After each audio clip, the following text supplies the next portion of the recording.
Greetings, friends, and welcome to Captain Samuel's Sounds of Spring. In honor of Earth Day, we're taking a look at The Word for World is Forest by Ursula Le Guin, and it was first published in 1972.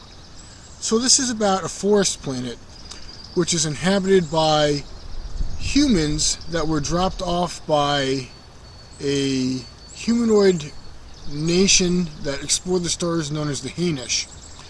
And the people on this forest planet have been isolated from the rest of mankind, so they're kind of like green, fuzzy apes, and they live amongst the trees and don't cut anything down and live in harmony with nature. Their dreams are also prophetic, so after they have a good night's sleep, they'll talk about each other, their dreams with each other, and what it means, and that helps them to get along and be kind. Unfortunately, humans from Earth, who apparently in this universe were also descended from the Hainish humanoid beings, show up on this forest planet, and they do what humans do sometimes, unfortunately, and they start chopping down the forest. And they also take the green ape people as like slaves.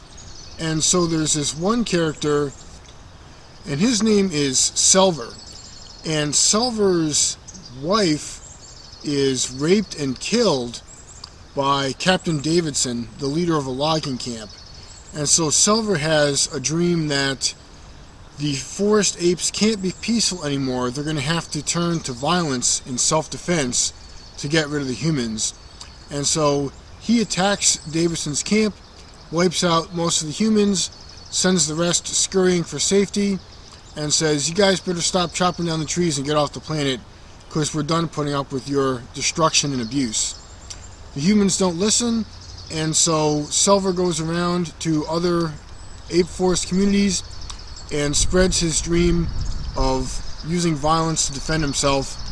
And there's some attempts at negotiation, but they fail, and finally the forest ape people, it's like millions and millions of them versus just a couple thousand humans on the forest planet, and the humans get kicked off. And it talks about how, yeah, the forest ape people used violence to defend themselves and it was effective, but at what cost? Now this people that was peaceful has been changed forever. What did I think of this book? You know, I thought this book was going to be a slam dunk like for me. I actually wasn't that into it. I think my first problem was that this book is part of a wider Hainish cycle shared universe of Ursula K Le Guin's that I wasn't familiar with, and so there's a lot of like background information about that kind of left me lost. And then there's also this one extremely lengthy scene in the middle of the book where all these different representatives of different Hainish planets are all gathered together to discuss what to do about the forest planet and its conflict. And I guess I was supposed to know who all these different alien species were. I had no idea who they were, so I was kind of lost.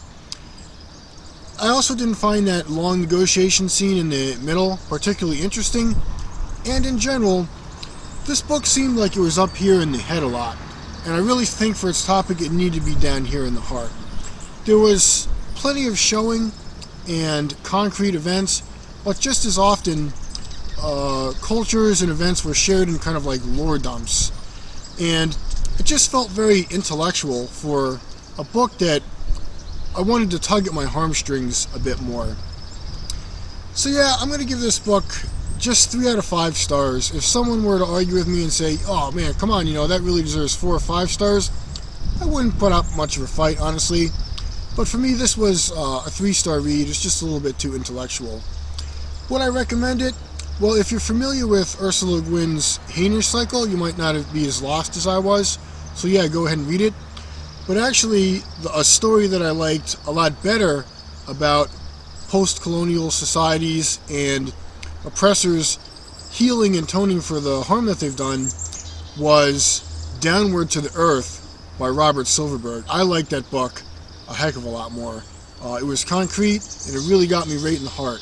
So, read this one if you want, but I like Downward to the Earth by Robert Silverberg a lot better.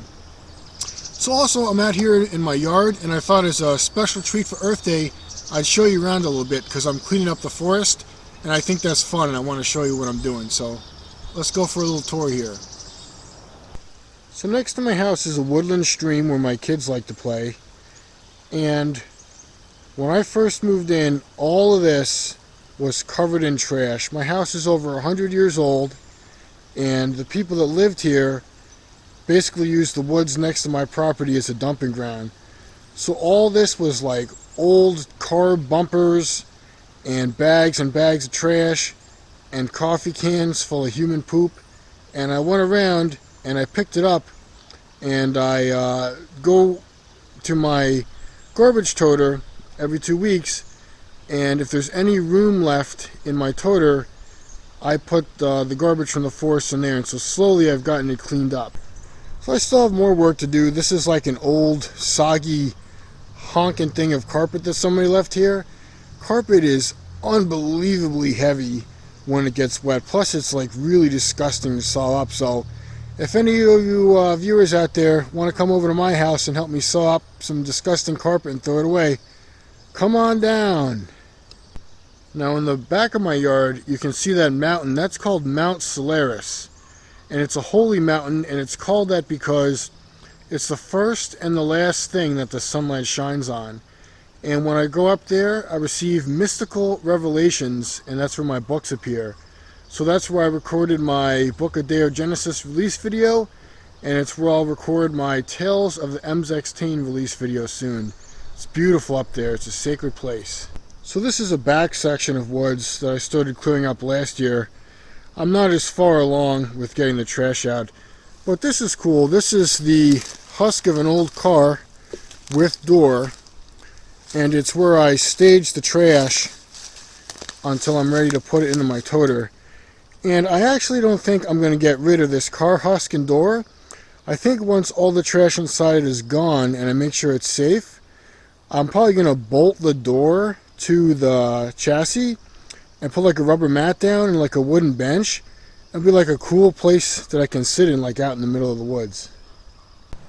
Cleaning up the property is its own reward because, like I said, it's like 100 years plus of trash around here.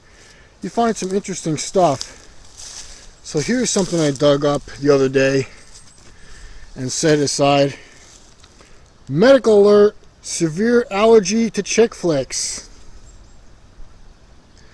Card holder is allergic to chick flicks.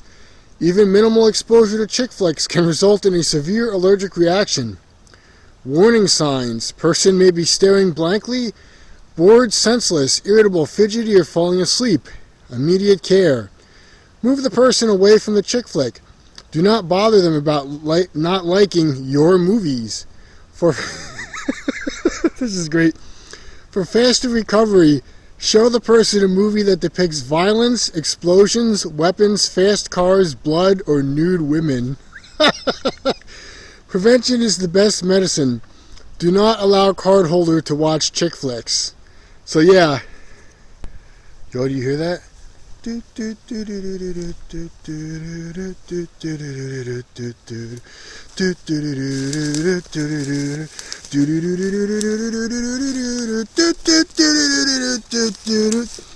this out. So when I was cleaning up the property, I found these two statues to eldritch clown god and goddesses.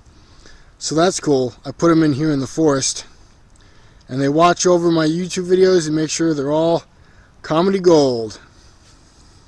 Alright everyone, thanks for watching. Hope you're doing well.